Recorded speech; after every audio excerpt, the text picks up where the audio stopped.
मित्रांनो, स्वागत आहे तुमचं आपल्या एका नवीन व्हिडिओमध्ये, नवीन अपडेटमध्ये.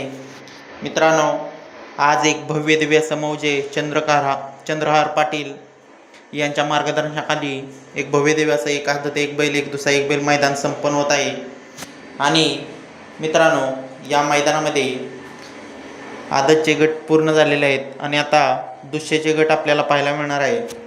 तर मित्रांनो, तुम्हाला माहीतच असेल, काल आपल्या लाडक्या बाकासूरच्या नावानं गट क्रमांक 8मध्ये चिठ्ठी निघालेली होती. मित्रांनो, तर बाकासूर गट क्रमांक 8मध्ये पाळणार की दुसऱ्या गटात पाळणार याचे अपडेट आपण या व्हिडिओच्या माध्यमातून देऊया. तर मित्रांनो, 1 ते 10 गट खाली गेलेले आहेत आणि या 1 ते 10 गटात आपल्याला बाकासूर खाली जाताना दिसला नाही.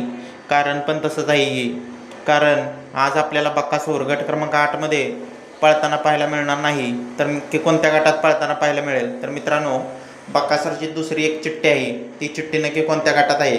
तर मित्रांनो, गट क्रमांक 31मध्ये तास क्रमांक 6मध्ये आपला लाडका बाकासूर आणि सर्जा 10 हा नंदी आपल्याला 100% पाळताना पाहायला मिळणार आहे. मित्रांनो, त्यामुळं बाकासूर गट क्रमांक 8मध्ये आपल्याला पाळताना पाहायला मिळणार नाही, तर 31 नंबर गटात तास क्रमांक 6मध्ये पाळताना पाहायला मिळेल. त्याचबरोबर मथुर 1001 आणि पुष्पराज आपल्याला गट क्रमांक 45मध्ये पळून गटपास झालेला पाहायला मिळालेला आहे. मित्रांनो, तर अतिशय सुंदर असा आता लाईव्ह चालू झालेला आहे. AB माझा असेल किंवा चंद्रहार दादा पाटील यांचा यूट्यूब चॅनल असेल, यावर लाईव्ह आता चांगल्या रीती चालू झालेला आहे. मित्रांनो, तर धन्यवाद.